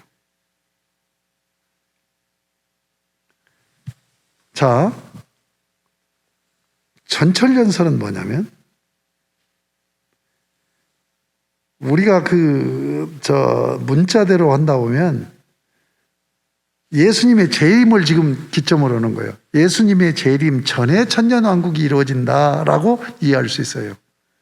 근데 전철연설은 천년왕국 전에 예수님이 재림한다는 거예요. 예수님이 재림하면서 천년왕국이 이루어진다는 거예요. 근데 이 전철연설도 두 가지가 있어요. 하나는 역사적 전철연설이 있고 하나는 세대주의적 전철연설이 있어요.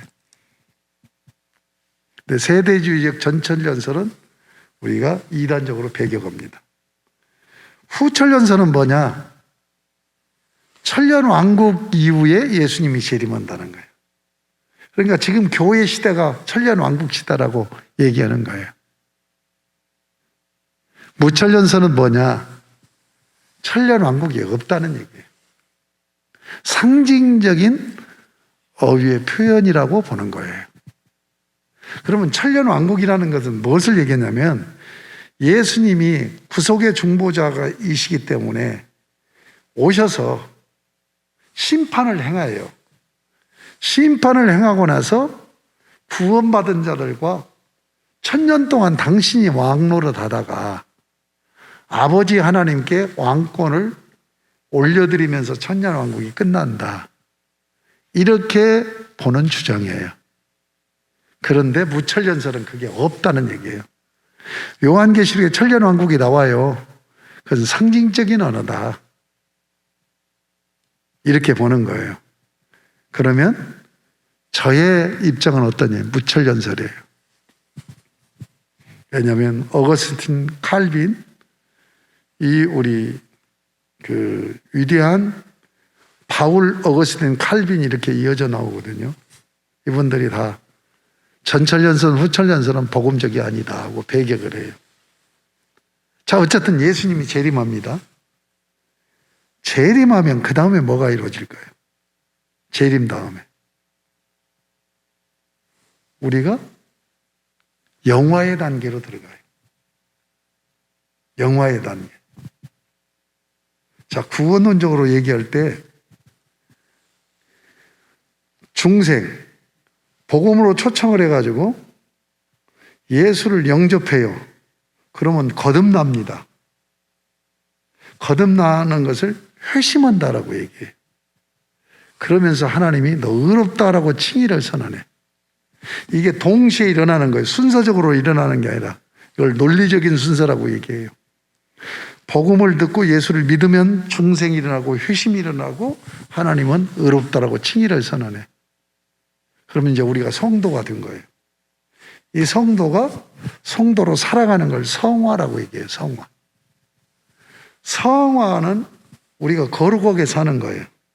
근데 거룩하게 사는 것이 완성돼요, 못 돼요? 아까 내가 얘기했죠. 안 된단 말이에요.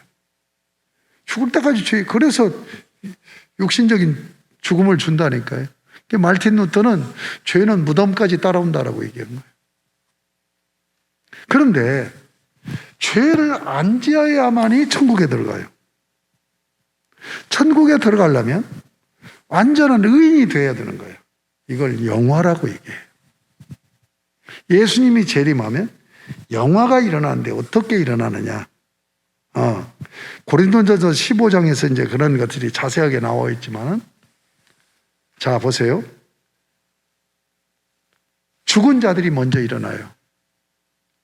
그러니까 우리 예수 믿다 죽은 자들이 다 주님이 재림할 때 부활을 한다고요. 아시겠습니까? 그렇다고 예수 믿는 사람만 부활하는 게 아니에요. 안 믿는 자들도 다 부활해요. 그래서 예수님이 재림하면 천국에 가 있는 영혼들, 지옥에 있는 영혼들을 다 끌어내요. 그래서 영육을 결합을 시켜. 그래서 최후 심판을 선언해요. 심판을 해요. 그래서 천국 갈 자는 영육이 함께 천국을 가고, 지옥 갈 자는 영육이 함께 지옥으로 가는 거예요. 그러니까 예수님 재림 오기 전에는 육신은 믿는 자나 안 믿는 자나 다 한 줌에 흙이 되고, 믿는 자는 천국으로 가고 안 믿는 자는 영혼은 지옥으로 가는 거예요. 그런데 예수님이 재림할 때 천국에 있는 영혼들 데리고 오고, 지옥에 있는, 그러니까 데살로니가전서 4장 10절에 보면 영들이 함께 예수님과 함께 오는 것으로 나타나죠. 지옥에 있는 영혼들이 올라와서 육신이 부활하고 결합한단 말이에요. 그래서 영육이 함께 영원한 천국으로 가고 영육이 함께 영원히 지옥으로 가는 거예요. 그러면 죽은 자들이 부활을 해. 그런데 예수님 재림할 때 안 죽은 자도 있을 거 아니에요. 여러분이 그런 사람이 될 수 있을지도 몰라. 그러면 어떻게 돼요? 여러분이 지금 죽음이 와야 죄가 종결이 되는데, 이게 지금 살아있으면서 죄 짓고 있는데 예수님이 재림하는 거예요. 네. 뭐 오만 가지 그냥 그 안 좋은 생각을 하고 있는데 예수님이 재림하는 거예요. 그러면 어떻게 해요? 그런 생각이 전혀 들지 않도록 여러분을 호련히 변화시켜 버려요. 그러면 홍 권사가 지금 저렇게 뚱뚱해가지고 뭐 먹을 것 생각하고 주님 생각 않고 어디 가서 맛있는 거 먹고 그럴 때 주님이 딱 온단 말이에요. 그러면 그 생각을 싹 없애버리고 몸을 어떻게 바꿔놓느냐? 예수님이 부활했던 그 몸으로 바꿔놓는 거예요. 죽어있는 자들이 예수님이 부활한 그 부활체로 부활하는 거예요. 그래서 고린도서 15장에 뭐예요? 첫 열매. 이걸 헬라어로 아파르케라고 하는데 첫 열매가 예수님이요. 둘째가 뭐예요? 그 다음이라고 그랬죠. 그러니까 성도와 불신자들까지 다 부활하는 거예요. 어? 지옥도 영의 나라예요. 영의 나라.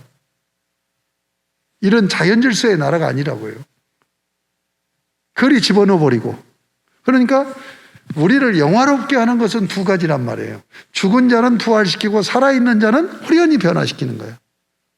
그러니까 주님이 딱 오셔서 오시는 그 순간에도 내가 딴짓하고 딴 생각하고 무슨 죄 짓고 있다가도 예수님이 딱 오시면 우리를 변화시켜서 전혀 그런 생각을 안 난다니까. 그런 말도 않고 그런 행동도 않고 천국 들어갈 자로 영체로 바뀌어진단 말이에요. 예수님이 부활해서 영체가 된 것처럼 죽어있는 자들 예수님이 재림하면 영체로 부활되고 살아있는 자들도 변화시켜서 영체로. 아시겠습니까? 그러니까 예수님이 재림하면 그 일이 이루어지는 거예요. 그래 놓고 이제 심판을 하는 거예요. 이게 최후 심판이에요. 이걸 백보자 심판이라고, 요한계시록에 백보자 심판이라고 그러죠. 그러면 이 심판이 무슨 심판이냐? 자, 공적인 선언을 하는 거예요. 이미 심판은 언제 이루어졌어요? 예수를 믿느냐 안 믿느냐로 이루어진 거야. 그렇죠? 예수를 믿느냐 안 믿느냐로 심판이 이루어진 거예요. 예수를 믿으면 천국 가고 예수 안 믿으면 지옥 가는 거예요. 그렇죠? 그런데 예수님이 재림하셔서 심판하는 것은 공적인 선언이야. 전 우주적으로. 홍진이 천국, 전 우주가 다 알 수 있도록. 응? 안 믿는 누구는 지옥, 이렇게 선고를 하는 거란 말이에요. 그러니까 심판이 두 가지죠. 그 다음에 또 하나는 뭐예요? 행한 대로. 행한 대로. 상급이에요. 그러니까 영원한 보상과 영원한 벌이 주어지는 거죠. 아시겠습니까? 그리고는 마지막이 뭐예요? 이제 그곳으로 가는 거예요. 그러면서 끝나는 거예요. 역사는 끝나는 거예요. 정리가 됐어요? 이걸 확실히 정리하세요. 자, 5번 성도의 부활과 후련히 변화되는 영화는 어떻게 이루어질까요? 이걸 지금 설명한 거예요. 6번 하나님의 심판은 어떻게 이루어질까요? 계시록 20장 예, 나와있죠. 한번 보세요. 계시록 20장. 이거 자세히 하니까 막 시간이 많이 가네. 계시록 20장 11절부터 15절까지 지금 내가 설명한 거예요. 또 내가 크고 흰 보좌, 백보좌란 말이에요. 백보좌 심판이란 말이에요. 그 위에 앉으신 이를 보니 땅과 하늘이 그 앞에서 피하여 간데 없더라. 자연질서가 바뀌어버리는 거예요. 12절 또 내가 보니 죽은 자들이 큰 자나 작은 자나 그 보좌 앞에 서 있는데, 지금 여기 서 있다고 하는 것은 지금 부활하고 호련히 변화돼 갖고 서 있는 거야. 예. 책들이 펴 있고 또 다른 책이 펴졌으니 곧 생명책이라 죽은 자들이 자기 행위를 따라 책들에 기록된 대로 심판을 받으니, 여기 보면은 그렇게 돼 있죠. 그 보호자 앞에 있는데 책들이 펴 있고 책이 펴 있고 또 다른 책이 펴 있다고 그랬죠. 그 앞에 책은 뭐예요? 지옥으로 가느냐 천국으로 가느냐. 예수 믿는 사람 생명책에 기록되어 있고 예수 안 믿는 사람은 뭐예요? 예? 그걸 보고 뭐라고 하죠? 그 혁명 일으키고 할 때 죽이려고 명단 적은 걸 뭐라고 그러죠? 조선시대 때 그런 게 있죠. 예? 살생부, 그렇지. 살생부책이요. 생명부책이고 살생부책인 거예요. 그러니까 살생부책이라고 하는 것은 하나를 얘기하죠. 사느냐 죽느냐. 살생부에 살릴 놈 이름 기록되어 있고 죽일 놈 이름이 기록되어 있는.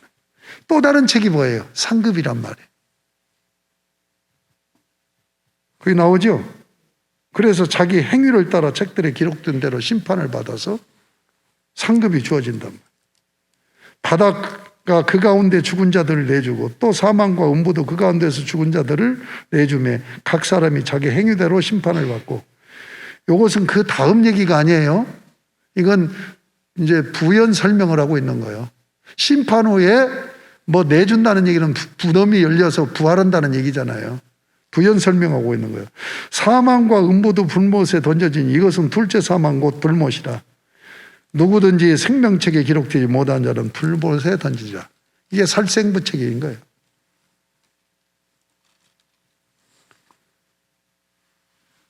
이제 심판, 이게 최후 심판이 이루어지고 이제 뭐예요? 천국으로 가느냐 지옥으로 가느냐, 어떤 상을 받느냐, 어떤 벌을 받느냐 하는 것으로 끝나죠. 그런데 여러분이 여기서 알아야 될 것은 천국으로 가는 사람은 벌이 없어요. 상만 있어요. 아시겠습니까? 그러니까 이게 은혜라고요. 내가 이 땅에서 예수 믿고 육신적으로 살면서 죄 지은 거 그것을 책임물하고 벌은 안 준다니까? 상만 줘요. 다 상 만든 거예요. 그런데 그 상의 경중이 다르단 말이에요. 에? 큰 상이 있고 작은 상이 있고. 그래서 열 문화 비유에서 그게 나오죠. 10고울을 준다. 5고울 준다. 에? 예. 그러니까 우리 예수 믿는 사람은 벌은 안 받는다니까. 천국이 벌 받는 곳이라면 천국이 아니죠. 그렇죠? 예. 다 상을 받는데 이제 그 상은 그 삶이 영원히 결정되는 거예요. 영원히 결정되는 거예요. 자, 7번. 하나님 우리 아빠가 상속해 주시는 천국은 어떤 곳일 거예요? 21장. 자, 보세요. 21장 1절 봐. 또 내가 새하늘과 새 땅을 보니 처음 하늘과 처음 땅이 없어졌고 바다도 다시 있지 않더라. 여기 그 11절, 20장 11절 보세요. 또 내가 크고 흰 보좌 그 위에 앉으시니를 보니 땅과 하늘이 그 앞에서 피하여 간데 없더라. 그러니까 우리가 사는 이 땅, 그건 자연질서의 메인 땅이에요. 이것이 천지개벽이 일어나. 천지개벽이라는 말이 이 말이에요.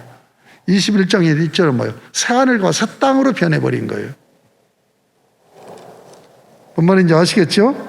2절 보세요. 또 내가 보매 거룩한 상 새 예루살렘이 하나님께로부터 하늘에서 내려오니 그 준비한 것이 신부가 남편을 위한 단장한 것 같더라. 자, 성경은요, 천국이 어디에 이루어져요? 이 땅에서 이루어지는 거예요. 예? 옛 질서에서 새 질서로 간다는 의미로 천국에 들어간다는 얘기를 하는 거예요. 그러니까 우리가 이 땅에서 주님을 맞이하고 주님이 재림해서 우리가 이 땅에서 사는데 그 이 땅이 뭐예요? 다 없어지고 새하늘과 새 땅으로 이 땅이 변하는 거예요. 어디로 옮겨가는 게 아니에요. 저 화성이나 금성으로 옮겨가는 게 아니라고요. 뭔 말인지 아시겠습니까? 이 땅에서 하나님 나라가 이루어져. 성경은 하나님 나라가 간다라고 표현이 안 돼 있어요. 온다라고 되어 있죠. 성경은 처음부터 창세기 3장부터 하나님이 오심이에요.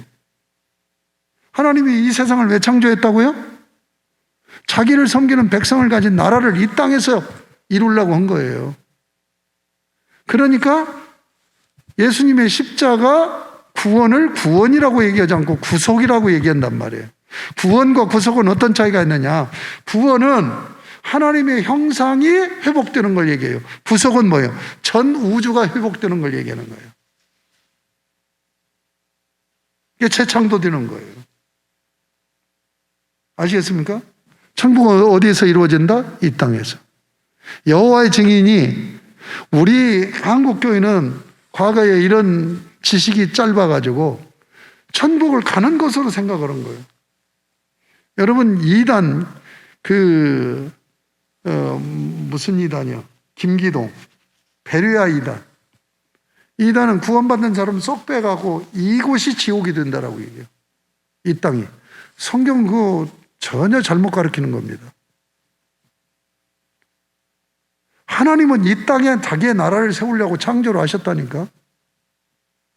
그러니까 구속을 해요. 그 구속을 뭐라고 하냐? 재창조라고 얘기하는 거예요. 이 세상을 하나님 나라로 삼으려고 창조하셨듯이 이 세상 나라를 새하늘과 새 땅으로 변화시키는 거예요. 이게 재창조지요. 알아듣겠습니까? 그래서 하나님 보좌가 내려오는 거예요. 이 땅에. 그래서 우리 연사 수철원 박사님은 그런 의미로 지금 하나님 나라는 임시적인 하나님 나라 처소다 라고까지 얘기해요. 그 말이 맞는 말인지 안 맞는 말인지는 모르지만 그러나 그렇게 들으면 확실히 의미가 세겠지. 근데 우리는 천국을 다른 데로 가는 것으로 얘기를 했어요. 과거에 목사님들이 그렇게 가르쳤어. 근데 아니에요. 성경은 하나님 나라가 이 땅에 오는 거예요. 그런데 이걸 누가 주장하냐? 여호와의 증인이 주장한 거예요. 그런데 여호와의 증인이 왜 이단인 줄 압니까? 구원받은 14만 4천만 이 땅에 살고 나머지는 다 멸절돼서 없어진다는 멸절설을 주장해요. 14만 4천만만 부활해가지고 하나님 백성으로 삼는 나라가 세워진다.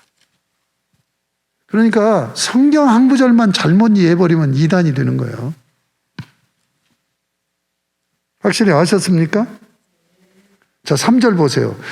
내가 들으니 보좌에서 큰 음성이 나서 이르되 보라 하나님의 장막이 사람들과 함께 있음에 장막이 내려와서 함께 있어요. 하나님이 그들과 함께 계시리니. 그래서 성전제도가 이게 성전제도의 마지막이에요. 그러니까 에덴 동산이 성전이었던 거야. 그 성전을 잃어버렸기 때문에 성전을 다시 짓도록 한 거예요. 그게 성막 계시고 성전을 지은 거예요. 그런데 이 성전이 예수 그리스도가 성전이 되는 거예요.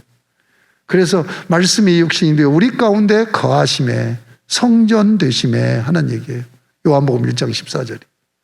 그런데 고린도전서 3장 16절에 보면 우리가 하나님이 거하시는 성전인 것을 너희가 하나님이 거하시는 성전인 것을 알지 못하느뇨. 성령 하나님을 내가 모시고 있기 때문에 성전인 거야. 그런데 종말에 예수님이 재림해서도 구원받은 자들을 끌고 하늘나라로 가는 게 아니에요. 예수님이 재림해서 여기서 하나님 나라를 이루는 거야. 아시겠습니까? 그것을 여기서 이제 새 예루살렘이라고 그렇게 표현하는 거예요. 함께 계셔서 4절 모든 눈물을 그 눈에서 닦아주시니 다시는 사망이 없고 애통하는 것이나 곡가는 것이나 아픈 것이 다시는 있지 아니하리니 처음 것들이 다 지나갔음이라. 보좌에 앉으신 이가 이르시되 보라 내가 만물을 새롭게 하노라 하시고 또 이르시되 이 말은 신실하고 참되니 거룩하라 하시고. 만약에 데리고 간다고 한다면 새롭게 하고 새하늘과 새 땅으로 만들 필요가 없는 거예요. 그러지 않겠어요? 천국으로 데려가는데 뭘 여기를 새롭게 할 필요가 있겠어요? 이해가 됩니까? 6절 보면 또 내게 말씀하시되 이루었도다 나는 알파와 오메가요 처음과 마지막이라 내가 생명수 샘물을 목마른 자들에게 값없이 주리니 이기는 자는 자 이날까지 예수님이 재림날까지 이기는 자는 이것들을 상속으로 받으리라. 이것들이 뭐예요? 하나님 나라를 상속받는단 말이에요. 왜? 아들이니까. 그러나 이 땅에서는 이 아들이지만 상속받기 전까지는 싸우는 거예요. 뺏어가려고 하니까. 네.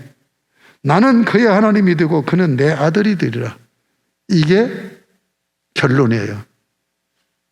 하나님이 왕이 되시고 우리는 하나님을 섬기는 백성이 되는데 그 백성이 뭐예요? 항상 이 말씀이 핵심 구절이에요. 성경에. 나는 너희 하나님이고 너희는 내 백성이 되리라. 나는 하나님이 되고 너희는 내 백성이 되리라. 그런데 여기 와서는 그 백성이 아들이 되리라. 이게 가족 회복으로 마무리가 되죠. 그렇죠? 그 다음에 이제 9절부터 보면은 이제 우리가 갈 하늘 맨션이 쭉 소개되어 있는 거죠. 그렇죠? 하늘 맨션이 22장 5절까지. 자, 지금 9절부터 21장 9절부터 22장 5절까지가 우리가 살 집입니다. 숙제. 이 집을 한번 정리를 해보세요. 이 집이 좀 감각 있는 분은 한번 집을 그림으로 도식으로 그려봐. 그래서 천장은 뭘로 되어 있고, 기둥은 뭘로 되어 있고, 주춧돌은 뭘로 되어 있고, 한번 해보라고요. 내가 갈 집이 어떤 집인가는 좀 어렴풋이라도 알고 있어야 되지 않겠습니까? 나중에 이런 거 한 번도 생각도 안 하는데 가보니 이건 아무래도 내 집이 아닌 것 같고, 이건 임금이 살 집이네. 내가 어떻게 이런 데서 살아? 그리고 들어가라고도 안 들어가고 대여하면 곤란하니까 좀 여러분 집들 좀 주소 확인하고 집 좀 읽혀보세요. 예. 자, 그 다음 빨리 넘어갑시다. 천국 복음이 전파되리니 그제야 끝이 오리라. 그러면 이 하나님 나라가 어떻게 이루어지느냐는 얘기예요. 두 가지입니다.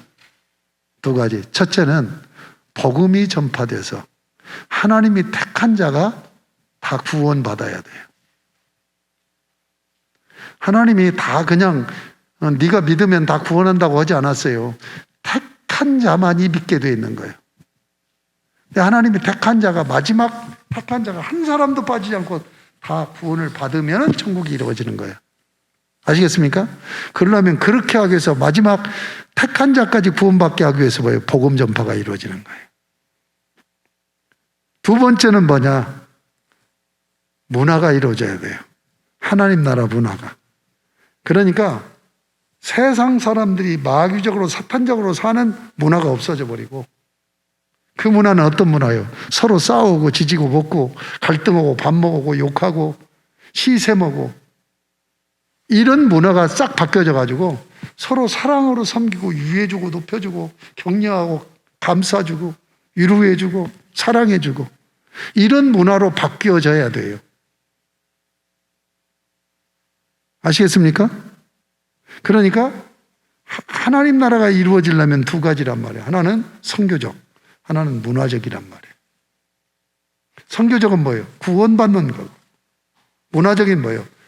하나님 나라 백성으로 사는 삶이 훈련이 되질 때까지라. 알아듣겠습니까?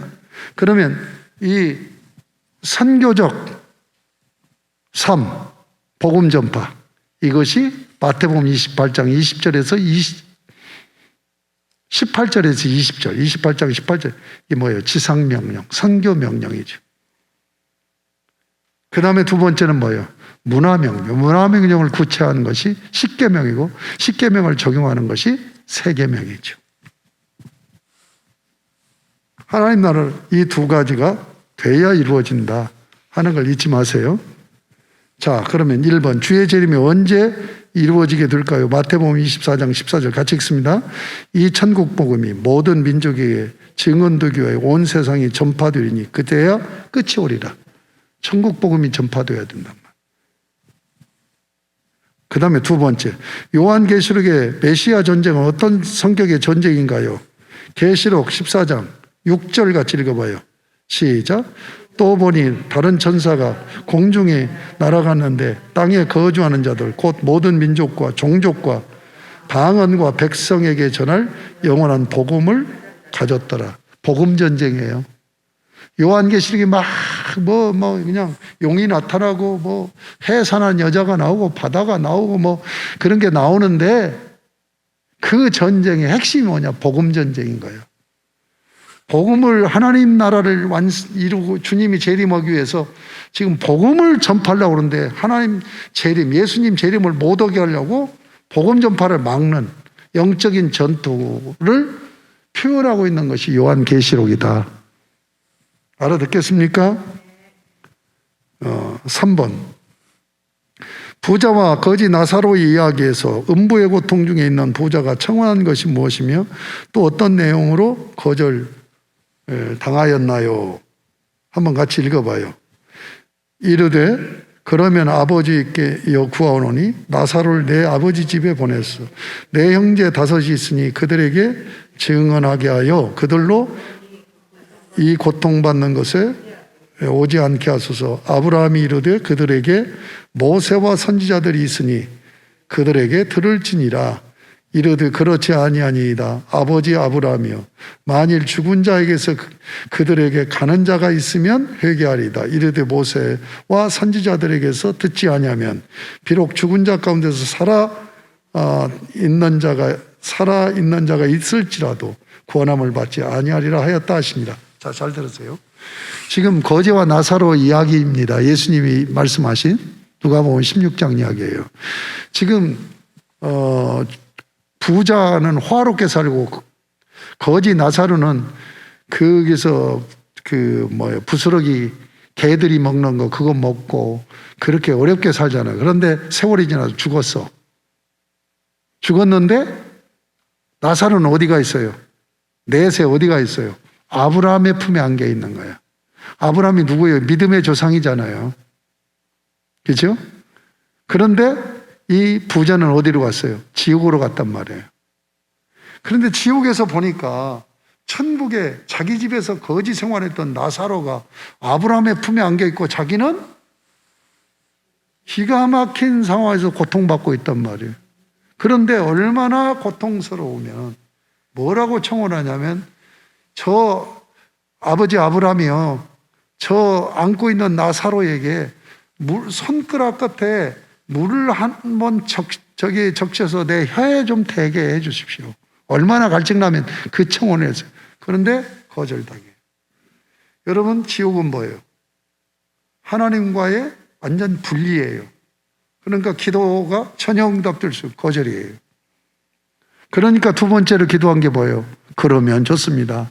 나는 이렇게 운명 져졌다고 하지만 내 집에 형제들이 다섯이 있는데 이들에게 나사로를 좀 보내가지고 너 형이 지금 지옥에 있다.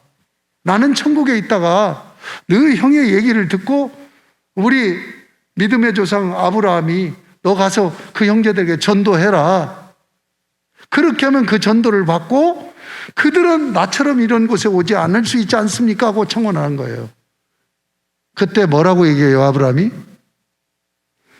죽은 자가 죽은 천국과 지옥의 걸 보고 살아나서 가서 얘기한다 할지라도 모세와 선지자의 글을 믿지 않는 자는 말을 듣지 않는다 이거예요. 그러니까 뭐예요? 모세와 선지자의 글은 모세 율법과 선지자의 글, 성경을 얘기하는 거예요. 하나님 말씀이 예수 그리스도의 십자가 구속을 얘기하고 하나님 나라로 들어가는 법을 얘기하고 있잖아요. 그러니까 그것을 통해서 구원을 받는 것이지 무슨 체험으로 구원받는 것이 아니다라고 거절을 하는 거라고. 이 성경은 뭐예요? 예수 그리스도 안에서 우리를 십자가로 구원에 이르게 하여서 하나님 나라 백성으로 살게 하고 하나님 자녀 되게 하는 복음이, 그래서 복음이라고 얘기하는 거죠. 알아들으시겠습니까? 그러므로 어떻게 해야 돼요? 전도해야 되겠죠? 전도해야 되겠죠? 응? 전도해야 돼요. 고린도전서 1장 21절에 그래서 뭐라고 했어요? 미련한 전도로, 하나님께서는 미련한 전도로 구원하기를 기뻐하셨다. 아시겠습니까? 로마서 10장에서 뭐예요? 전파하지 않았는데 어떻게 믿을 수 있느냐? 듣지 않는데 어떻게, 그 전에 뭐라고 했어요? 믿음은 들음에서 난다고 그랬죠. 입으로 신하여 구원에 이르게 된다. 들어서, 복음을 들어서 믿고 입으로 신하는 건 신앙 고백을 통하여서 그리스도와 연합돼서 구원에 이른다는 얘기죠. 그러니까 그렇게 하기 위해서 우리를 전도자로 세운 거라니. 아멘? 그러니까 하늘 맨션에 나만 들어간다고 좋아하면은 그 사람은 들어가가지고 문지기나 시킬 것 같은데. 짜장면 배달이나 시키고. 복음 전해야 된다고요. 같이 들어가야 되니까. 그렇죠? 더 깊은 생각 나누기.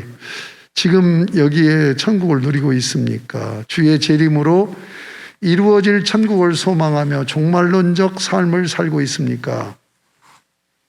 이런 부분을 좀 나눠야 돼요. 죽음에 대해 생각해 보세요. 사후는 어떻게 될까요? 이런 나눔들이 굉장히 진지해질 수 있을 것 같아요. 그렇죠? 주의 재림이 기다려지시나요? 주께서 재림하면 나에게 어떤 일이 일어날까요? 그래서 요한계시록 22장 21절이 서신이기 때문에 마지막 인사말이에요.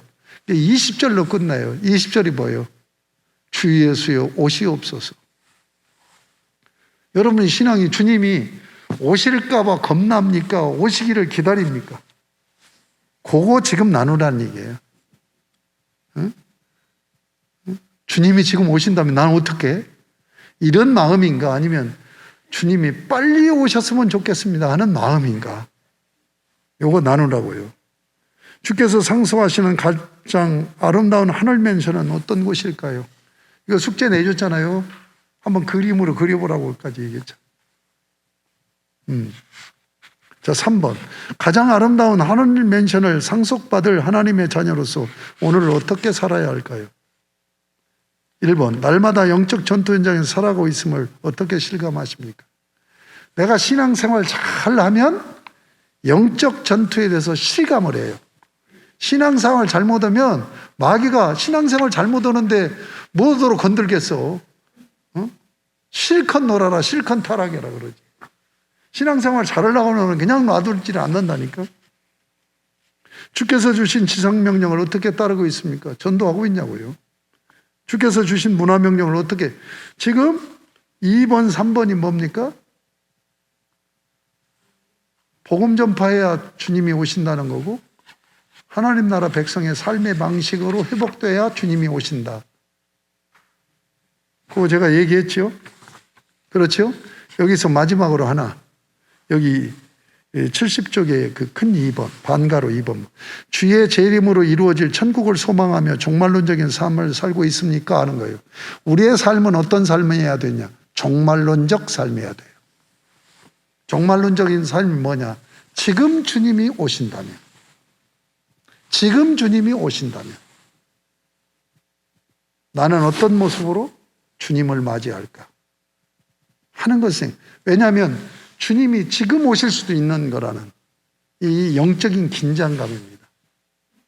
그래서 신앙생활은 뭐예요? 깨어 근신하라고 했죠. 신앙생활을 어떻게 하는 거라고요? 깨어 근신하는 거예요. 깨어나는 건 잠 깨라는 얘기 아니라 영적으로 깨어나는 얘기예요. 응? 그래서 종말론적인 삶은 주님이 지금 오실 수 있다. 그러면 나는 주님 맞을 준비를 하고 산다 하는 자세로 살아야 되고, 두 번째는 뭐냐? 지금 이 땅에서 내가 천국을 누려야 돼요. 그래야 내가 갈 천국이 사모되는 거예요.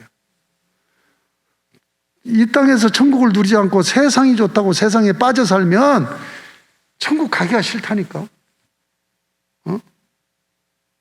아시겠습니까? 종말론적인 삶은 이 두 가지입니다. 하나는 뭐냐? 지금 주님이 오신다면 나는 어떤 모습으로 서 있을까 하는 의식을 하고 깨어서 근신하는 삶이고, 두 번째는 뭐예요? 누리고 사는 거예요. 천국을 누리고 사는 거예요. 천국을 누리고 사는 건 뭐예요? 하나님 앞에서 성령교와 깊고 은밀한 교제 속에서 살면, 감옥에 들어가 있어도 천국이라니까.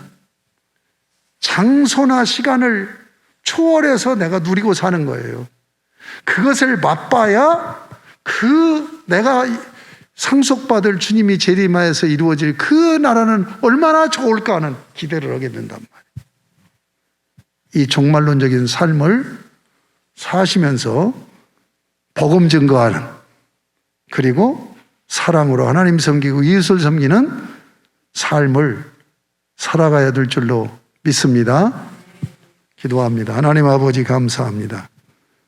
오늘 내가 갈 하늘 맨션에 대해서 어떻게 들어가게 되고 또 그 과정이 어떻게 되어지는가 종말론적으로 공부하게 하신 것 감사합니다. 주께서 은혜를 베풀어 주셔서 우리 사랑하는 귀한 종들이 이제 천국을 소망하며 지금 주님이 오신다면 하는 그 영적인 자세로 깨어 근신하며 또 주님 앞에서 주님과 깊은 영적인 교제를 통해서 천국을 누리는 가운데 영원한 하늘나라, 상속받을 그 나라를 소망하며 사는 종말론적인 삶을 살 수 있게 하여 주시옵소서.